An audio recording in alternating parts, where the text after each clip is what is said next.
നമസ്കാരം. മലയാളി വാർത്ത ഇൻസൈഡിലേക്ക് സ്വാഗതം. സ്ത്രീ സൗഹൃദ സംസ്ഥാനമാണല്ലോ കേരളം.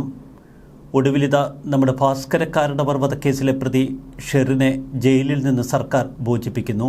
ചെറിയനാട് ഭാസ്കരക്കാരനവർ വധക്കേസിൽ പ്രതി ഷെറിന് ജയിൽ മോചനം അനുവദിച്ചുകൊണ്ട് മന്ത്രിസഭായോഗം തീരുമാനമെടുത്തു. 14 വർഷം തടവ് പൂർത്തീകരിച്ച സാഹചര്യത്തിലും സ്ത്രീയെന്ന പരിഗണന മുൻനിർത്തിയുമാണ് ഇത്തരമൊരു തീരുമാനം. ഷെറിൻ സമർപ്പിച്ച അപേക്ഷ പരിഗണിച്ച് ശിക്ഷയിൽ ഇളവ് ചെയ്ത് ജയിൽ മോചനത്തിന് മന്ത്രിസഭായോഗം അനുമതി നൽകി. 2009 നവംബർ 7-ാം തീയതി, ആ ദിവസം കേരളം അത്ര പെട്ടെന്ന് മറക്കില്ല. ഷെറിൻ്റെ ഭർത്തൃപിതാവ് ചെറിയനാട് തുരുത്തിമേൽ കാരഡവേഴ്സ് വില്ലയിൽ ഭാസ്കരക്കാരനവർ കൊല്ലപ്പെടുന്നു. 4 ദിവസത്തിനുള്ളിൽ പോലീസ് 1-ാം പ്രതിയെ കണ്ടെത്തി. മരുമകൾ ഷെറിൻ. കേരളത്തിലെ ക്രൈം മിസ്റ്ററി കേസുകളിൽ എക്കാലത്തും ഓർമ്മിക്കപ്പെടുന്ന ഒരു സംഭവം, ഭാസ്കരക്കാരനവരുടെ കൊലപാതകം. ഈ കൊലപാതകത്തിലെ പ്രതിയെ ആദ്യ ദിവസം മുതൽ പോലീസ് രഹസ്യമായി നിരീക്ഷിച്ചു കൊണ്ടിരുന്നു. മരണാനന്തര ചടങ്ങുകൾക്ക് ശേഷം നടത്തിയ ചോദ്യം ചെയ്യലിൽ മരുമകൾ ഷെറിനാണ് വീടിൻ്റെ മുകൾ നിലയിലെ ഒരു സ്ലൈഡിംഗ് ജനാല പോലീസിന് ചൂണ്ടിക്കാട്ടിക്കൊടുത്തത്. അതുവഴി പുറത്തുനിന്നൊരാൾക്ക് എളുപ്പം വീടിനുള്ളിൽ പ്രവേശിക്കാൻ കഴിയുമെന്ന് ഷെറിൻ പോലീസിനോട് പറഞ്ഞു. ജനാലയ്ക്കരികിലെത്തി പോലീസ് കൃത്യമായി പരിശോധിച്ചു. ഒരു ഏണിയില്ലാതെ അതിൻ്റെ മുകളിൽ എത്താൻ കഴിയില്ല. തിരച്ചിലിൽ പറമ്പിലിതാ ഒരു ഏണി. എന്നാൽ ഏണിയിൽ മുഴുവൻ പൊടി പിടിച്ചിരിക്കുന്നു. കാരണവർ വീട്ടിൽ 2 പൊമറേനിയൻ നായ്ക്കളെ വളർത്തിയിരുന്നു. ഈ നായ്ക്കൾ അസമയത്തൊന്നും കുരിച്ചതുമില്ല. മോഷ്ടാക്കൾ വീട്ടിനുള്ളിൽ കടന്നുവെന്ന് തുടക്കം മുതൽ ഷെറിൻ പോലീസ് ഉദ്യോഗസ്ഥരോട് പറഞ്ഞുകൊണ്ടിരുന്നു. മോഷ്ടാക്കൾ മോഷണ ശ്രമത്തിനിടയിലാണ് കാരണവരെ കൊലപ്പെടുത്തിയത്. അതിൽ ഷെറിനും സംശയമില്ല. എന്നാൽ സ്ലൈഡിംഗ് ജനാല വഴിയല്ല മോഷ്ടാക്കൾ അകത്ത് കടന്നത് എന്ന് പോലീസിന് ആദ്യ പരിശോധനയിൽ മനസ്സിലായി.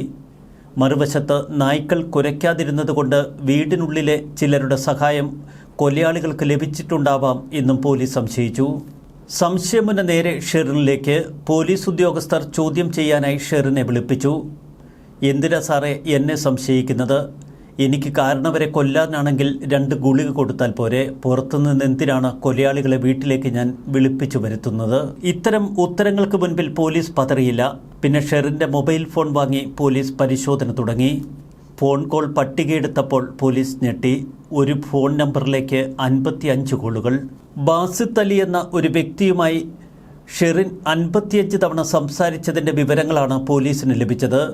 കൊല്ലപ്പെട്ട കാരണവരുടെ കിടപ്പുമുറിയിലെ അലമാരിയുടെ പിടിയിൽ കാണപ്പെട്ട വലത് തള്ളവിരലിൻ്റെ പാട്, അത് ബാസിത്ത് അലിയുടേതാണ് എന്ന് ഫോറൻസിക് വിഭാഗം തിരിച്ചറിഞ്ഞു. ഇതിനിടയിൽ ഷെറിൻ്റെ മുറിയിൽ നിന്ന് ഒരു വെള്ളിമോതിരം ലഭിച്ചു. ബാസിത്ത് അലി ഷെറിൻ അയച്ചു കൊടുത്തതാണ് ആ വെള്ളിമോതിരം. ഒരുമിച്ച് ജീവിക്കാം എന്നുള്ളതിൻ്റെ അടയാളം. ഭാസ്കരക്കാരനവരുടെ ഇളയ മകൻ ബിനു പീറ്റർ കാരണവർ. ശാരീരിക വെല്ലുവിളികളുണ്ട് ആ യുവാവിന്. ആ മകൻ്റെ ഭാവി സുരക്ഷിതമാക്കണം. ഷെറിൻ സാമ്പത്തികമായി ഏറെ പിന്നോക്കാവസ്ഥയിലുള്ള കുടുംബത്തിൽപ്പെട്ടയാളാണ്. ഷെറിൻ്റെ സാമ്പത്തികാവസ്ഥയും ഒന്ന് മെച്ചപ്പെടുത്തണം. അങ്ങനെ 2001 ബിനുവും ഷെറിനും തമ്മിൽ വിവാഹിതരായി. നേരെ അമേരിക്കയിലേക്ക് ഷെറിനെയും കൂട്ടിക്കൊണ്ടു പോകാമെന്നായിരുന്നു വിവാഹത്തിന് മുൻപ് അവൾക്ക് കൊടുത്ത വാക്ക്. 1 വർഷത്തിനകം ഇരുവരും അമേരിക്കയിലെത്തി. അന്ന് അമേരിക്കയിൽ ഭാസ്കരക്കാരനവരും ഭാര്യ അന്നമ്മയുമുണ്ട്. അവർക്കൊപ്പമായിരുന്നു ഇരുവരും താമസിച്ചത്. എന്നാൽ അവിടെ ജോലിക്ക് കയറിയ ഒരു സ്ഥാപനത്തിൽ ഷെറിൻ മോഷണക്കുറ്റത്തിന് പിടിക്കപ്പെടുന്നു. പിന്നീട് സാമ്പത്തിക തട്ടിപ്പുകളുമായി ബന്ധപ്പെട്ട ചില കേസുകൾ. അമേരിക്കയിൽ നിൽക്കക്കള്ളിയില്ലാതായി. ഒടുവിൽ ഭർത്താവിനും കൈക്കുഞ്ഞിനുമൊപ്പം ഷെറിൻ നേരെ നാട്ടിലേക്ക്. ആ കുഞ്ഞിൻ്റെ കാര്യത്തിൽ പോലും സംശയങ്ങൾ ഉടലെടുത്തു. പിതുർത്ത പരിശോധന പോലും വേണ്ടിവന്നു കുഞ്ഞിൻ്റെ കാര്യത്തിൽ. 2007 ഭാര്യ അന്നമ്മ മരിക്കുന്നു. ഒറ്റയ്ക്കായ ഭാസ്കരക്കാരനവർ നേരെ നാട്ടിലേക്ക് തിരിച്ചു. ഇനിയുള്ള ജീവിതം നാട്ടിലാവട്ടെ എന്ന് ഭാസ്കരക്കാരനവർ തീരുമാനമെടുത്തു.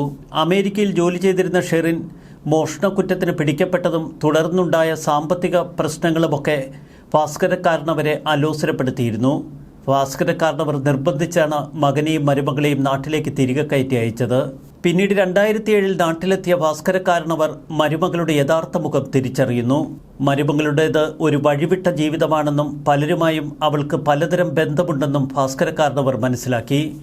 ഷെറിനെ വിശ്വസിച്ച ഭർത്താവ് ബിനു പീറ്റർ വീടിൻ്റെ മുകൾ നിലയിലായിരുന്നു കിടന്നിരുന്നത്. അയാൾക്കങ്ങനെ എളുപ്പത്തിൽ താഴെ ഇറങ്ങി വരാനൊന്നും കഴിയുമായിരുന്നില്ല. ഷെറിൻ താഴത്തെ നിലയിലെ മുറിയിൽ കഴിഞ്ഞു. അക്കാലത്തെ സാമൂഹ്യ മാധ്യമമായ ഓർക്കുട്ട് വഴി ഷെറിൻ പലരുമായും ബന്ധം സ്ഥാപിക്കുന്നു. ഭാസ്കരക്കാരൻ അവരുടെ സാന്നിധ്യത്തിലടക്കം ഇത്തരത്തിൽ പല സുഹൃത്തുക്കളും ഷെറിൻ്റെ മുറിയിലെത്തുന്നു. കാരണവേഴ്സ് വില്ലയിൽ ഇങ്ങനെ പല ആണുങ്ങളും കയറിയിറങ്ങി നിരങ്ങാൻ തുടങ്ങിയതോടെ ഭാസ്കരക്കാരനവർ ചെറിയ അസ്വസ്ഥതകൾ പ്രകടിപ്പിച്ചു. തൻ്റെ ആത്മസുഹൃത്തിനോട് അവിടെ നടക്കുന്ന കാര്യങ്ങൾ ഭാസ്കരക്കാരനവർ പങ്കുവെക്കുകയും ചെയ്തു. ഒടുവിൽ അദ്ദേഹവുമായി ചേർന്ന് ചില മധ്യസ്ഥ ശ്രമങ്ങൾ നടത്തി. മധ്യസ്ഥതയ്ക്കായി ഭാസ്കരക്കാരനവരുടെ സുഹൃത്തിനെ വീട്ടിൽ കൊണ്ടുവന്നത് ഷെറിന് പിടിച്ചില്ല. അവൾ കാരണവരുടെ മുഖത്തടിച്ച് തൻ്റെ അരിശം തീർത്തു. ഇതോടെ ഷെറിനെ വേഗം കുടുംബത്തിൽ നിന്ന് ഒഴിവാക്കി കുടുംബത്തെ രക്ഷപ്പെടുത്തണമെന്ന് കാരണവർ നിശ്ചയിച്ചു. ആദ്യപടിയായി തൻ്റെ വസ്തുവിൽ ഷെറിനുണ്ടായിരുന്ന അവകാശം പൂർണ്ണമായി അദ്ദേഹം ഒഴിവാക്കി പുതിയ ഒരു ധനനിശ്ചയ ആധാരം ചെയ്തു. ഇതോടെ കലിപ്പ് പൂണ്ട ഷെറിൻ ഭാസ്കരക്കാരനവരെ ഏതുവിധേനയും അപായപ്പെടുത്താനുള്ള സൂത്രങ്ങൾ ആലോചിച്ചു. നാട്ടിലെത്തിയതിന് പിന്നാലെ പണം ദൂർത്തടിക്കുകയായിരുന്നു ഷെറിൻ. കാരണവർ മാസം തോറും ഷെറിൻ്റെ ചെലവിലേക്കായി 5000 രൂപ വീതം നൽകും. എന്നാൽ ഇതവൾക്ക് തികയാതെയായി. ഇതിനു പുറമെ പലരിൽ നിന്നായി ഇഷ്ടം പോലെ പണം കടം വാങ്ങി. ഇതൊക്കെ കാരണവർ കൊടുത്തു തീർത്തു. പിന്നീടാണ് ഷെറിൻ്റെ ആഭാസ ജീവിതം കാരണവർ മനസ്സിലാക്കുന്നത്. സീരിയൽ നടന്മാർ മുതൽ പലരും ഷെറിൻ്റെ സൗഹൃദ വലയത്തിലുണ്ട്. അവരിൽ പലരും രാത്രിയായാൽ ഷെറിൻ്റെ മുറിയിലെത്തും. സീരിയൽ നടനൊപ്പം മൂന്നാറിലും ചെന്നൈയിലുമൊക്കെ ഷെറിൻ യാത്ര പോയതായി അന്നത്തെ അന്വേഷണ സംഘം സ്ഥിരീകരിച്ചിരുന്നു. രാത്രി വൈകും വരെ മദ്യപാനമായിരുന്നു ഷെറിൻ്റെ പതിവ്. സുഹൃത്തുക്കളായിരുന്നു യുവതിക്ക് മദ്യം നൽകിയിരുന്നത് എന്ന് പോലീസ് പറഞ്ഞിരുന്നു. ഷെറിൻ്റെ സൗഹൃദ വലയത്തിലെ മറ്റൊരു കണ്ണിയായിരുന്നു ബാസിത്ത് അലി. ഓർക്കുട്ട് വഴിയായിരുന്നു അയാളെ അവൾ പരിചയപ്പെട്ടത്. സ്വത്തിലെ അവകാശം നഷ്ടമായതോടെ കാരണവരെ വകവരുത്തി ബാസിത്ത് അലിക്കൊപ്പം ജീവിക്കാൻ ഷെറിൻ തീരുമാനമെടുത്തു. ഇതിനായാണ് വീടിന് മുൻവാതിൽ തുറന്ന് കിടപ്പുമുറിയിലേക്ക് കൂട്ടുപ്രതിയെ കൊണ്ടുപോയത്. പിന്നീട് പോലീസ് അന്വേഷണത്തിൽ ബാസിത്ത് അലിയെ മുൻവശത്തെ ഡോറിലൂടെ ഷെറിൻ അകത്തേക്ക് കൂട്ടിക്കൊണ്ടുപോയി എന്ന് പോലീസ് അന്വേഷിച്ചുറപ്പിക്കുന്നു. സിനിമകളും സീരിയലുകളുമൊക്കെ കണ്ടാണ് കൊലപാതകം ഷെറിൻ ആസൂത്രണം ചെയ്തത്. പോലീസിൻ്റെ ചോദ്യം ചെയ്യലിന് മുന്നിൽ പിടിച്ചു നിൽക്കാമെന്നവർ കണക്കുകൂട്ടി. എന്നാൽ പോലീസ് പദ്ധതികളൊക്കെ പൊളിച്ചടുക്കി. മരണാനന്തര ചടങ്ങുകൾക്ക് ശേഷം നടത്തിയ ചോദ്യം ചെയ്യലിൽ മരുമകൾ ഷെറിനാണ് വീടിൻ്റെ മുകൾ നിലയിൽ ഒരു സ്ലൈഡിംഗ് ജനാലയുണ്ട് എന്ന് പറഞ്ഞ അന്വേഷണ ഉദ്യോഗസ്ഥരെ അത് കാട്ടിക്കൊടുക്കുന്നത്. ഇതോടെ ഷെറിൻ്റെ മേലുള്ള കുരുക്ക് മുറുകി. കേസിലെ വിധി പ്രസ്താവത്തിന് ശേഷവും താൻ തെറ്റ് ചെയ്തിട്ടില്ലെന്നും കോടതി വിധിയെ മാനിക്കുന്നുവെന്നുമാണ് ഷെറിൻ പറഞ്ഞത്. ബാസിത്ത് അലിക്കൊപ്പം സുഹൃത്തുക്കളായ 2 പ്രതികൾ കൂടി കുടുങ്ങി. ഷാനു റഷീദ്, നിതിൻ എന്നിവരാണ് കുടുങ്ങിയത്. 2010 ജൂൺ 11 മാവേലിക്കര അതിവേഗ കോടതി ഷെറിനെ ശിക്ഷിക്കുന്നു. തുടർന്ന് ഷെറിൻ പൂജപ്പുര സെൻട്രൽ ജയിലിലെത്തി. വൈകാതെ ഇവരെ നെയ്യാറ്റിൻകര വനിതാ ജയിലിലേക്ക് മാറ്റി. അവിടെ മൊബൈൽ ഫോൺ അനധികൃതമായി ഉപയോഗിച്ചത് പിടികൂടിയതോടെ അച്ചടക്ക നടപടിയുടെ ഭാഗമായി 2015 വിയ്യൂർ സെൻട്രൽ ജയിലിൽ. അവിടെ വെച്ചാണ് ഷെറിന് വെയിൽ കൊള്ളാതിരിക്കാൻ ജയിൽ ഉദ്യോഗസ്ഥർ അവർക്ക് കൂട സമ്മാനിക്കുന്നത്. തുടർന്ന് ജയിൽ ഉദ്യോഗസ്ഥരെ ഭീഷണിപ്പെടുത്തിയതിന് ഷെറിൻ്റെ പേരിൽ മറ്റൊരു കേസ്. ഒടുവിൽ 2017 മാർച്ചിൽ തിരുവനന്തപുരം വനിതാ ജയിലിലേക്ക് മാറ്റി. മരുമകൾ പ്രതിസ്ഥാനത്ത് വന്ന ഈ കേസ് കേരളത്തിൽ വലിയ വിവാദമായി. ആഡംബര ജീവിതം, കൊട്ടേഷൻ സംഘങ്ങളുമായുള്ള അടുത്ത ബന്ധം, അങ്ങനെ ചെറിയനാട് ഭാസ്കരക്കാരനവർ വധക്കേസ് വലിയ കാലത്തോളം കേരളത്തിൽ സജീവ ചർച്ചയിൽ നിലനിന്നു. അതീവ ബുദ്ധിശാലിയായിരുന്നു ഷെറിൻ. മോഷണത്തിനു വേണ്ടിയാണ് കൊലപാതകം എന്ന് വരുത്തി തീർക്കാനാണ് അവർ ആദ്യം ശ്രമിച്ചത്. എന്നാൽ അതിനുവേണ്ടി അവർ കണ്ടെത്തിയ തന്ത്രം പ്രതികളെ കുടുക്കി. ഭാസ്കരക്കാരനവരെ കൊന്നതിന് ശേഷം അദ്ദേഹത്തിൻ്റെ മുറിയിലും ഹാളിലുമൊക്കെ മുളകുപൊടി വിതറിയിരുന്നു. ഈ മുളകുപൊടി അവർ എടുത്തതാവട്ടെ ഭാസ്കരക്കാരനവരുടെ അടുക്കളയിൽ നിന്നും. ഇതോടെ വീടുമായി അടുത്ത് പരിചയമുള്ളവരാണ് മോഷണത്തിന് പിന്നിലെന്ന് പോലീസിന് മനസ്സിലായി.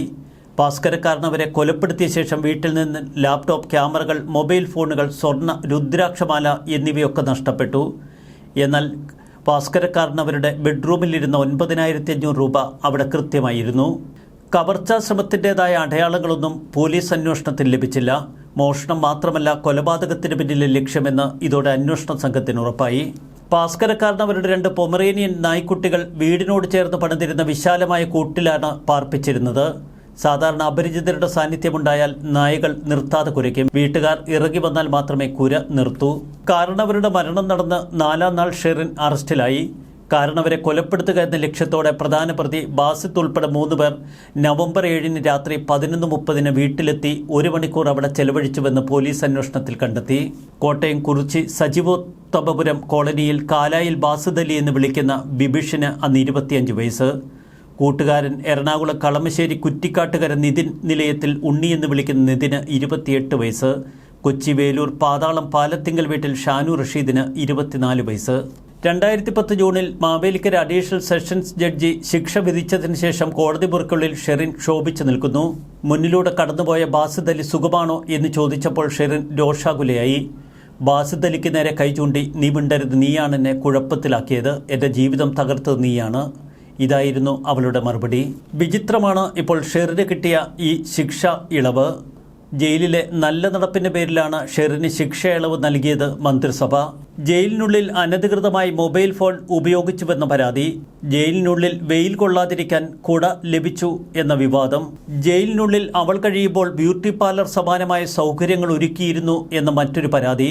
ഇങ്ങനെ ജയിൽവാസകാലത്ത് നിരവധി വിവാദങ്ങളുണ്ടാക്കിയ ഷെറിനാണ് ഒടുവിൽ നല്ല നടപ്പിൻ്റെ പേരിൽ ശിക്ഷാ ഇളവ് വാങ്ങിയെടുത്തത്. സംസ്ഥാനത്തെ ജയിലുകളിൽ ജീവപര്യന്തം ശിക്ഷ അനുഭവിക്കുന്ന വനിതാ തടവുകാരിൽ പരോൾ നേടുന്ന കാര്യത്തിൽ എന്നും ഷെറിനായിരുന്നു ഒന്നാം സ്ഥാനം. 6 വർഷത്തിനിടെ 22 തവണയായി അവൾക്ക് ലഭിച്ചത് 444 ദിവസത്തെ പരോൾ. 2012 മാർച്ചിനും ഈ വർഷം ജനുവരിക്കുമിടയിൽ 345 ദിവസത്തെ സാധാരണ പരോൾ. 12 ഓഗസ്റ്റ് മുതൽ 17 ഒക്ടോബർ വരെ 92 ദിവസത്തെ അടിയന്തര പരോൾ. ജയിൽ ജീവനക്കാരോടും സഹതടവുകാരോടും മോശമായി പെരുമാറിയതിനെ തുടർന്ന് അട്ടക്കുളങ്ങര ജയിലിൽ നിന്നും ഷെറിനെ വിയ്യൂരിലേക്ക് മാറ്റുന്നു. പരാതികൾ നിലനിൽക്കെ തന്നെ ഷെറിനെ വീണ്ടും അട്ടക്കുളങ്ങരയിലേക്ക് തിരിച്ചു കൊണ്ടുവരുന്നു എന്നും ചർച്ചകളിൽ നിന്നിരുന്നു കൊലക്കേസ് പ്രതിയായ ഷെറിൻ. ജയിൽ ഉദ്യോഗസ്ഥരുമായി അടുത്ത ചങ്ങാത്തം, പലരും ഷെറിൻ്റെ കീഴിലായിരുന്നു എന്നതാണ് തമാശ.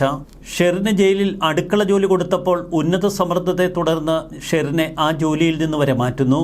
ചില ഉന്നത ഉദ്യോഗസ്ഥരുടെ ഇടപെടലുകൾ ഷെറിന് വേണ്ടി അനുദിനം ശക്തമായിക്കൊണ്ടിരുന്നു. ഷെറിന് അടിക്കടി പരോൾ കിട്ടിയതിന് പിന്നിലും ചില ഉദ്യോഗസ്ഥരുടെ കൈകടത്തലുകൾ. അമേരിക്കയിൽ നിന്ന് നാട്ടിലെത്തിയ കാരണവരെ ഉറക്കത്തിനിടെ ശ്വാസം മുട്ടിച്ചാണ് കൊലപ്പെടുത്തിയത്. ചെറിയനാട്ടെ കാരണവേഴ്സ്വില്ലിൽ ഇന്ന് ആരുമില്ല.